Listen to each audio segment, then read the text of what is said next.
Hello class, मैं स्नेहा आपका स्वागत करती हूँ मेरे चैनल पर। यह चैनल शाश्वत पाठशाला नाम से अब फुली एंड फाइनली अपडेटेड हो चुका है। आप चाहें तो शाश्वत पाठशाला यूट्यूब पर सर्च कर या गूगल पर सर्च कर आराम से इस चैनल तक पहुँच सकते हैं। यहाँ पर क्लास 9th की साइंस में पढ़ा रही हूँ, इसके साथ ही मैं और भी सब्जेक्ट की क्लासेस लूँगी, पर अभी मैं क्लास 9th के साइंस के सिलेबस को ख़त्म करूँगी। तो मैंने यूनिट 1, यूनिट 7 और यूनिट 8 पूरी तरीके से विद क्वेश्चंस कंप्लीट कर दिए हैं। हम यूनिट 2 कर रहे थे जिसका टाइटल था is matter around us pure. भी हमने देखे थे मिक्सचर्स क्या होते हैं, होमोजीनियस हेट्रोजीनियस मिक्सचर्स क्या होते हैं। इसके बाद हमने सॉल्यूशंस देखे थे जो होमोजीनियस के एग्जाम्पल थे। इसके साथ ही हमने हेट्रोजीनियस मिक्सचर्स के अंदर सस्पेंशन और कोलाइड्स देखे थे। कुछ कोलाइड्स के एग्जाम्पल्स भी देखे थे जो रियल लाइफ से रिलेटेड थे, जैसे मड हुआ। यह सॉलिड, इसमें सॉलिड घुला हुआ है लिक्विड में। ये मड जो है ये एग्जाम्पल किस चीज का हो गया, आपके एक कोलाइड का एग्जाम्पल हो गया। फोम का एग्जाम्पल लेते हैं। फोम क्या होता है, जब गैस सॉलिड या लिक्विड में कैसी होती है, डिस्पर्स्ड होती है। जब गैस सॉलिड या लिक्विड में मिक्स होती है तब उसको क्या बोलते हैं, फोम बोलते हैं। इसी के साथ एरोसॉल भी देखा था, सॉल भी देखा था, इमल्सन देखा था, जो लिक्विड को जब लिक्विड के साथ मिक्स करते हैं तो इमल्सन बनता है। इन सारी चीजों के बाद कुछ नए टॉपिक्स और इस यूनिट में रह गए थे जिनको आज हम कंप्लीट कर देंगे, और यह वीडियो बहुत ही शॉर्ट एंड स्वीट रहने वाला है। तो सबसे पहले बात करते हैं फिजिकल चेंज क्या होता है और केमिकल चेंज क्या होता है।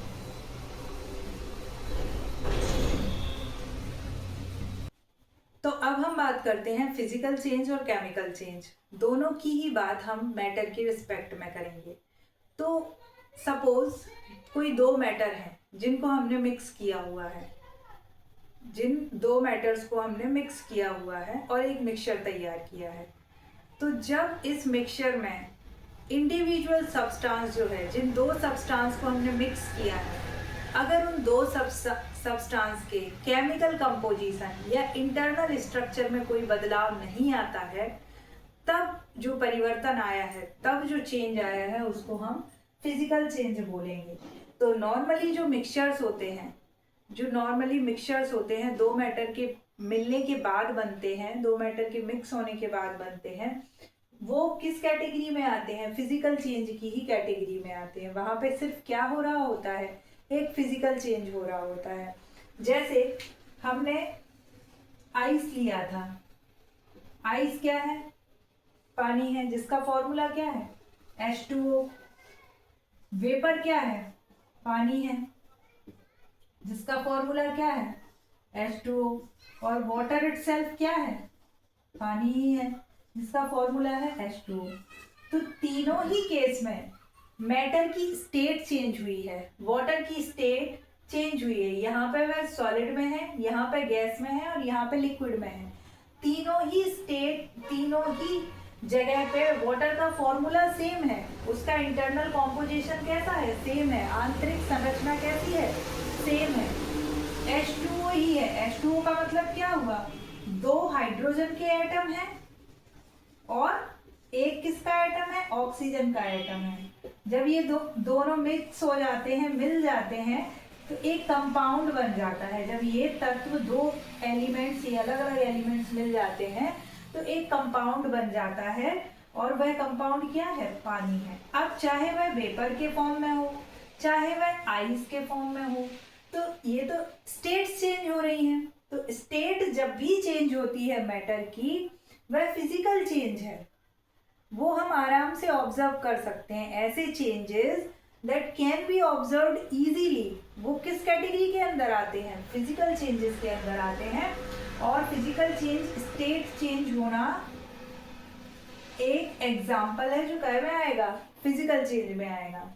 इसके बाद केमिकल चेंज की अगर बात करें तो यहाँ पर होता है क्या, इंटरनल स्ट्रक्चर जो होता है, इंटरनल स्ट्रक्चर जो होता है वो कैसा हो जाता है, चेंज हो जाता है, इस चेंज। इसके साथ ही केमिकल कॉम्पोजिशन इज चेंज्ड, ठीक है, इज चेंज्ड।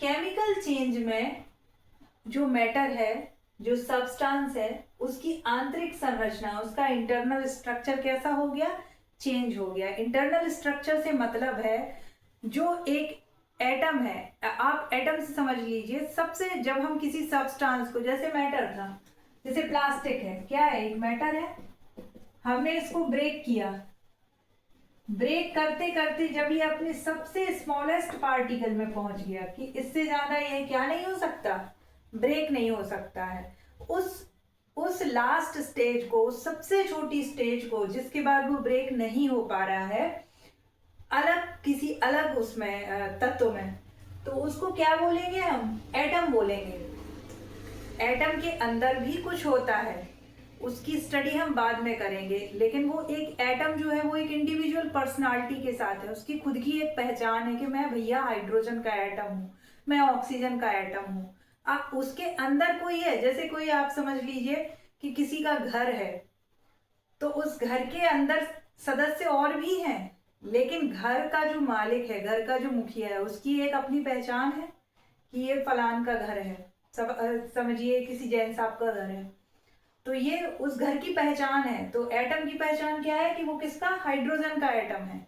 अब मैं आपको बोल रही हूँ कि ये एटम कैसा, ब्रेक नहीं हो सकता, इसका मतलब कि अभी हाइड्रोजन हाइड्रोजन दो नहीं बन सकते, एक एटम है तो वो लास्ट एक एटम है हाइड्रोजन का। उसके बाद क्या है, उसके अंदर कुछ लोग हैं, उसके अंदर क्या है, इलेक्ट्रॉन्स है, प्रोटॉन्स है, न्यूक्लियस है, तो वो चीजें आगे हम पढ़ेंगे। तो केमिकल चेंज क्या होता है कि ये इंटरनल स्ट्रक्चर ही चेंज हो जाए, एटम्स का अरेंजमेंट ही चेंज हो जाए, कोई नया ही एलिमेंट बन जाए, तो वो केमिकल चेंज में आएगा। दूसरी चीज कि इसका केमिकल कॉम्पोजिशन चेंज हो जाता है।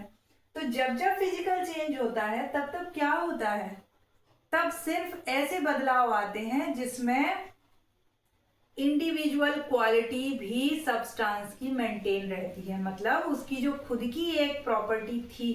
जैसे हम फॉग की बात करें, फॉग में क्या होता है, एयर होती है और उसके अंदर क्या होते हैं, कोहरे में एयर के अंदर क्या होते हैं, पानी के छोटे छोटे बूंद होते हैं। अब पानी के बूंद है तो पानी की खुद की क्वालिटी भी है, ये एक कोलाइड तो हो गया, बिल्कुल हो गया फॉग एक कोलाइड।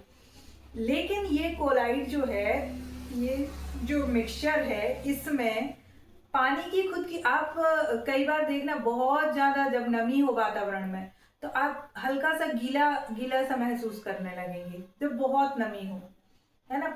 आप उसको कई बार ऐसे भी बोल सकते हैं कि पसीज सा गया है। तो होता क्या है कि वाटर की अपनी जो इंडिविजुअल पर्सनालिटी थी वो उसने दिखाई, और हवा की जो इंडिविजुअल पर्सनालिटी थी वो भी सामने आ रही है, और इसके साथ ही दोनों मिक्स होकर के भी एक पर्सनालिटी शो कर रहे हैं।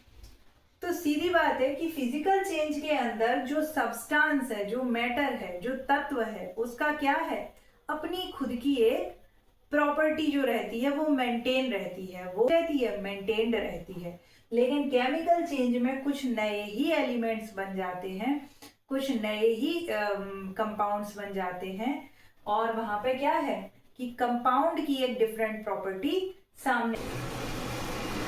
इन कुछ एग्जांपल्स से हम समझने की कोशिश करेंगे। जैसे पेड़ों को काटना, ये किस में आएगा, ये तो एक फिजिकल चेंज है, इसमें सिर्फ पेड़ कट रहे हैं, उनका जो सब्सटेंस है वो तो चेंज नहीं हो रहा है, जो आधा कट चुका पार्ट है वो भी पेड़ ही है, और जो रिमेनिंग पार्ट जो लगा हुआ है वो भी पेड़ ही है। इसके बाद कटिंग फ्रूट्स एंड मिक्स, आप अलग अलग तरह के फ्रूट्स को कट करेंगे और मिक्स कर देंगे, तो वो भी क्या है, एक फिजिकल चेंज हुआ, आपने फ्रूट्स को कट किया, मिक्स किया, एक मिक्सचर बना दिया। इसके बाद आते हैं बर्न पेपर। अभी देखिए पेपर का, एक पेपर है सपोज, ठीक है, तो पेपर का केमिकल नेचर कैसा है, अलग है, पेपर एक अलग चीज है, लेकिन जैसे ही आपने उसको क्या किया, बर्न किया, ये बर्निंग हो गई उसकी, बर्न करने के बाद ये क्या होगा, यहाँ पे कार्बन के रेसिड्यूज आ जाएंगे, जलने के बाद क्या बचेगा, कार्बन के रेसिड्यूज, रेसिड्यूज का मतलब है अवशेष, है ना, कार्बन के पार्टिकल्स बचेंगे, कुछ हवा के साथ उड़ जाएंगे। फिर आते हैं आइस और वाटर, तो ये भी आइस और वाटर दोनों सेम ही है, सिर्फ फिजिकल चेंज हो रहा है। थिक मिल्क हुआ, आइसक्रीम बना लिया, उसको भी फ्रीजर में रख के, तो वो भी किस में आएगा, फिजिकल चेंज में आएगा, केमिकल चेंज में नहीं आएगा। हमने फिजिकल और केमिकल चेंजेस देख लिए हैं। हम फिजिकल और केमिकल चेंजेस की बात कर रहे हैं मैटर के रिस्पेक्ट में।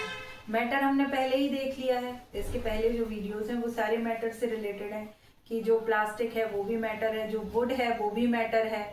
लिविंग और नॉन लिविंग सारी चीजें जिनका एक मास है और जो स्पेस लेती हैं वो क्या है, मैटर है। अब हमने तो देखा ये मार्कर इतना बड़ा है, ठीक है, ये किससे बना हुआ है, प्लास्टिक से बना हुआ है, ये एक मैटर है। अब स्मॉलेस्ट पार्टिकल जो इसका है, इस प्लास्टिक का स्मॉलेस्ट पार्टिकल, जब ये ब्रेक होता जाएगा, नैनो पार्टिकल जो इसका है, सबसे छोटा पार्टिकल जो प्लास्टिक ही है, जो क्या है, प्लास्टिक ही है, जिसका एक बेसिक नेचर है कि वो प्लास्टिक ही है, जिसको आगे ब्रेक नहीं किया जा सकता है, वो क्या है, एलिमेंट है। मतलब अब अगर उसको आप ब्रेक करेंगे तो वो प्लास्टिक के ही अगले पार्टिकल में ब्रेक नहीं होगा। जैसे इसको मैं तोड़ूं दो पार्ट्स में, सपोज ये ब्रेक कर दिया तो ये दो पार्ट हो गए इसके, फिर एक बार और इसको ब्रेक करूं तो तीन हो जाएंगे, तो ये भी प्लास्टिक, ये भी प्लास्टिक, जो थर्ड मैंने ब्रेक किया है वो भी प्लास्टिक। कितने भी नंबर ऑफ टाइम्स मैं इसको ब्रेक करती जाऊं, हर पार्ट क्या होगा, प्लास्टिक ही होगा। लेकिन एक स्टेज ऐसी आएगी कि जिसके बाद मैं उसको ब्रेक करूंगी तो वो ब्रेक नहीं होगा, वो प्लास्टिक्स में ब्रेक नहीं होगा। अभी क्या है, सपोज ये वो अगली स्टेज है, लास्ट स्टेज है, जिसके बाद इसको ब्रेक नहीं होना है, तो ये क्या है, ये प्लास्टिक ही है। अब इसके अंदर देखेंगे हम इलेक्ट्रॉन, प्रोटॉन और न्यूट्रॉन, इस घर के अंदर, इसके अंदर कुछ और होगा, पर ये तो अनब्रेकेबल है, ये ब्रेक होकर के दो प्लास्टिक के टुकड़े नहीं बनाएगा, ये तो अब बस इसके बाद तोड़ नहीं सकते। अगर इसके बाद आप तोड़ रहे हैं इसका मतलब आप इसको ओपन कर रहे हैं और इसके इलेक्ट्रॉन, प्रोटॉन और न्यूट्रॉन के बारे में बात कर रहे हैं। तो यही ये डेफिनेशन भी वही लिखी है, the smallest particle of substance that holds the property of substance and can not be broken into further substance. ये सब हम किसके रिस्पेक्ट में बात करें, सब्सटेंस की जगह आप मैटर भी वर्ड यूज कर सकते हैं। तो मैटर मतलब पदार्थ, तो आप उसका भी यूज कर सकते हैं। तो एलिमेंट वह हुआ। तो हमारा जो एनवायरमेंट है इसमें बहुत सारे एलिमेंट पाए जाते हैं। अलग अलग साइंटिस्ट ने जो आपकी बुक है उसमें भी बहुत नाम लिखे हुए हैं कि कौन से साइंटिस्ट ने इसको एलिमेंट नाम दिया, कौन से साइंटिस्ट ने फिर इसके बारे में बताया कि ये अनब्रेकेबल है ना। तो उसी थ्योरी को आगे देखते हुए, समझते हुए हम क्या निष्कर्ष पे पहुंचते हैं कि एनवायरमेंट में मोर देन 100 जो है एलिमेंट्स हैं, और इसमें से भी 92 कैसे हैं, जो नेचुरल हैं।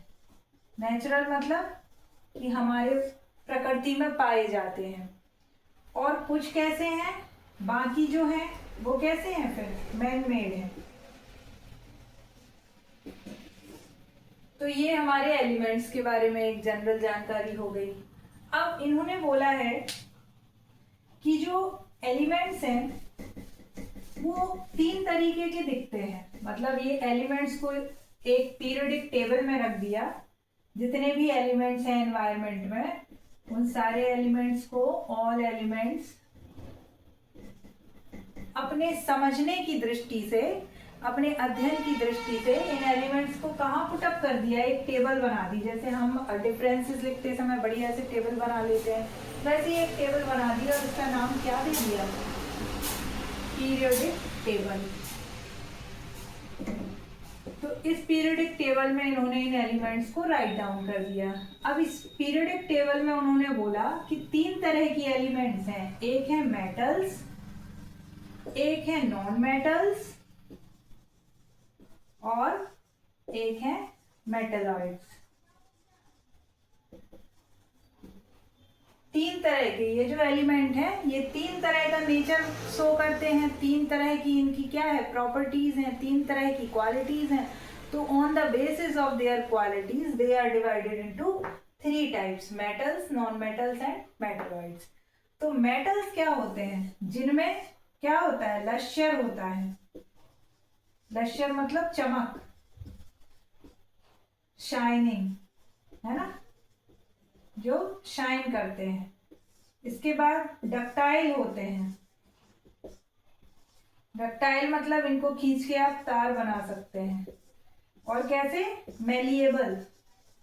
मेलिएबल, मेलिएबल मतलब हथौड़े से इनको पीटेंगे तो ये क्या बन जाएंगे, चादर बन जाएंगे। जो शीट्स होती ना, घरों के ऊपर भी हम शीट्स लगा देते हैं, कई बार लेंटर नहीं करा पाते तो वही चीज है कि मेटल्स कैसे हमने देखे कि जिनमें चमक होती है, शाइनिंग होती है, इसके साथ उनके बायर्स बन जाते हैं, उनकी पीट पीट के चादरें बन सकती हैं। ऐसे मेटल कौन से होते हैं, गोल्ड, सिल्वर और ये क्या बोलते हैं अपना कॉपर, ये सब क्या है आपके मेटल्स की एग्जाम्पल है। यहाँ पे एग्जाम्पल गोल्ड है, सिल्वर है, कॉपर है। और जनरली ये कैसे होते हैं, सॉलिड्स होते हैं। कैसे होते हैं, सॉलिड होते हैं। दूसरी चीज इनकी एक प्रॉपर्टी है कि सॉलिड्स होने के साथ साथ ये जो है कैसे, लगभग इनका कलर कैसा होता है, या तो सिल्वर ग्रे होगा, चमक है ना, तो सिल्वर ग्रे टाइप का चमकेगा, या गोल्ड येलो टाइप का चमकेगा। ठीक है, तो इनका कलर कैसा होता है, गोल्ड येलो टाइप भी होता है। अब नॉन मेटल्स की प्रॉपर्टीज की बात कर लें तो नॉन मेटल्स कैसे होते हैं, अभी ये आप रब कर लीजिए। नॉन मेटल्स कैसे होते हैं, सॉलिड्स तो नहीं होते, गैसेस के फॉर्म में है। दूसरा, कोई लश्यर नहीं होता, नो लश्यर, कोई मतलब चमक नहीं होती। नो डक्टाइल, ओबियसली, ठीक है। नो मैलिएबल, ओबियसली नहीं होंगे, ये मैलिएबल क्यों होंगे बताओ। और कोई कलर भी नहीं है, तो ये नॉन मेटल्स हो गए। अब क्या है, इनके एग्जाम्पल क्या हुए, ऑक्सीजन हुआ, कार्बन डाइऑक्साइड हुआ, हाइड्रोजन हुआ। अच्छा, ये जो है गैसेस, वो कितनी है, 11 गैसेस हैं नॉन मेटल्स जो है। अब एक चीज और है कि अपन ने बोला है कि जो मेटल है वो जनरली कैसा होता है, सॉलिड होता है। सोना, तांबा, चांदी, ये सब कैसे हैं, सॉलिड्स हैं। लेकिन एक मेटल है, कौन सा मेटल, मरकरी, पारा, जो क्या है, रूम टेम्परेचर पर क्या है, लिक्विड है। Room temperature, mercury at room temperature is liquid. तो ये पॉइंट आपको हमेशा याद रखना है कि मेटल्स जनरली सॉलिड होते हैं, चमकीले होते हैं, उनके तार बनाए जा सकते हैं, उनको पीट पीट कर चादर बनाया जा सकता है। लेकिन एक ऐसा मेटल भी है जो रूम टेम्परेचर पर लिक्विड फॉर्म में होता है, that is mercury. After that non metals में भी जनरली नॉन मेटल्स कैसे हैं, गैसियस फॉर्म में है, सामान्यतया गैसियस फॉर्म में है। लेकिन एक मैटर ऐसा है, एक नॉन मेटल ऐसा है जिसका नाम है ब्रोमीन, और वो कैसा है, लिक्विड है। कहाँ पे, रूम टेम्परेचर पर। तो ये अपन ने दो चीजें देख ली, मेटल्स और नॉन मेटल्स के बारे में। अब मेटलाइट्स क्या होते हैं, जो मेटलाइट्स होते हैं वो क्या करते हैं कि कुछ प्रॉपर्टीज उनमें मेटल्स की होती हैं, सम प्रॉपर्टीज, है ना, सम प्रॉपर्टीज, पूरी नहीं, सम। कुछ प्रॉपर्टीज किसकी होती हैं, मेटल्स की होती हैं, और कुछ प्रॉपर्टीज, सम प्रॉपर्टीज किसकी होती हैं, नॉन मेटल्स की होती हैं। इसीलिए वो बीच वाली स्टेज में है, मेटलाइट्स बोलते हैं उनको। Are the smallest part of any matter which can not be breakable. अब इसके बाद मिक्सचर्स और कंपाउंड्स की बात करेंगे। मिक्सचर और कंपाउंड को मैंने साथ में लिखा है क्योंकि मिक्सचर जो डेफिनेशन देता है वही कुछ हद तक कंपाउंड की है, लेकिन इनके बीच एक बहुत ही अच्छा टेक्निकल डिफरेंस है। जो एक मेन डिफरेंस है वो क्या है वो हम आगे देखते हैं। मिक्सचर क्या होते हैं, जब हम दो मैटर को मिक्स कर रहे होते हैं, मैटर को मिक्स कर रहे होते हैं। जैसे हमने एग्जाम्पल शुगर में शुगर और पानी का मिक्सचर बना दिया, ठीक है, और एयर और वाटर ड्रॉपलेट का बना लिया, वाटर ड्रॉपलेट का बना लिया तो फॉग बन गया। तो ये तो मिक्सचर हो गए। अब कंपाउंड क्या होता है, जब एलिमेंट्स को ऐड किया जाता है, मिक्स किया जाता है, एलिमेंट प्लस एलिमेंट, तब बनता है कंपाउंड। तो भाई बेसिक नेचर आपको क्या दिख रहा है, बेसिक जो डेफिनेशन है कि भाई दो चीजें क्या हो रही हैं, मिक्स हो रही हैं। यहाँ पे दो मेटल मिक्स हो रहे हैं, यहाँ पे दो एलिमेंट्स मिक्स हो रहे हैं। तो बेसिक डेफिनेशन वाइज तो थोड़े समान दिख रहे हैं, लेकिन जो मेन डिफरेंस है वो क्या है, यहाँ पे सिर्फ फिजिकल चेंज होता है। कौन सा चेंज होता है, फिजिकल चेंज में मतलब उसका केमिकल कंपोजिशन चेंज नहीं होगा मैटर का। और यहाँ पे क्या होता है, केमिकल चेंज होता है। एलिमेंट्स जब ऐड होते हैं तो केमिकल चेंज होता है। दूसरा जो डिफरेंस है कि मिक्सचर्स जब भी बनते हैं तब एक नया सब्सटेंस ऐसा नहीं बनता, नया मैटर ऐसा नहीं बनता जो इंडिविजुअल मैटर की क्वालिटी होल्ड ना करता हो। जैसे शक्कर और पानी को जब आप मिक्स करेंगे तो आपको शक्कर की मिठास पानी में आएगी। जब आप फॉग की बात करते हैं तो पानी की नमी और हवा की बहाव आपको महसूस होगा। तो उसमें इंडिविजुअल मैटर की क्वालिटी वैनिश नहीं हो रही है, नष्ट नहीं हो रही है, लेकिन जो कंपाउंड्स होते हैं वहाँ पे अलग अलग नेचर जो होता है वो कैसा होता है, चेंज हो जाता है। एलिमेंट्स का क्या है, कार्बन है और ऑक्सीजन है, दोनों के इंडिविजुअल जो नेचर है वो अलग होंगे। और जब ये दोनों मिक्स हो गए, CO2 बन गया, तो इसका नेचर अलग होगा। जैसे हाइड्रोजन की बात करें और ऑक्सीजन की बात करें, देखिए अभी मैं एटॉमिक पॉइंट ऑफ व्यू से ये बिल्कुल नहीं बता रही हूँ कि आप उसमें ये देखें कि ये बैलेंस्ड नहीं है इक्वेशंस, जैसे हाइड्रोजन और ऑक्सीजन। मैं सिर्फ अभी बताऊंगी आपको समझाने के पॉइंट ऑफ व्यू से, ये बैलेंस्ड नहीं है, ये इक्वेशन बैलेंस्ड इक्वेशन नहीं है। अब देखते हैं कि ये क्या हुआ, हाइड्रोजन है हमारे पास, ये जस्ट मैं आपको एक्सप्लेन कर रही हूँ। ये क्या है, हाइड्रोजन है, और ये क्या है, ऑक्सीजन है।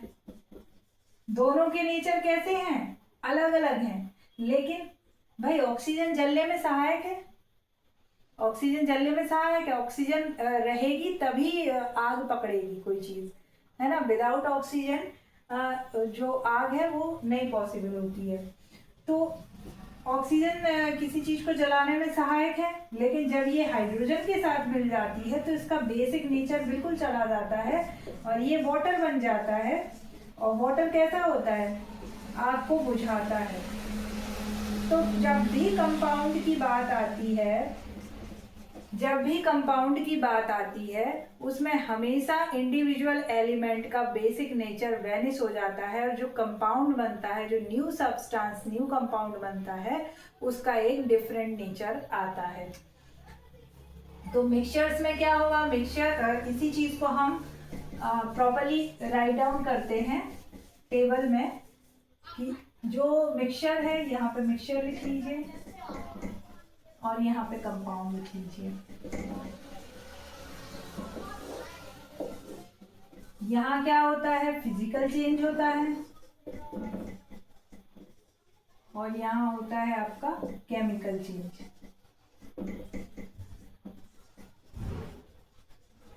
यहाँ new substance new matter holds the properties of base matters मतलब जिनको ऐड किया है हमने। और यहाँ पे क्या है, new compound is a different thing, है ना। New compound has the different properties, ठीक है। और इसके साथ ही क्या आएगा, एक और, no internal structure is changed, no internal structure is changed. और यहाँ पे क्या आएगा, internal structure is modified, structure is modified.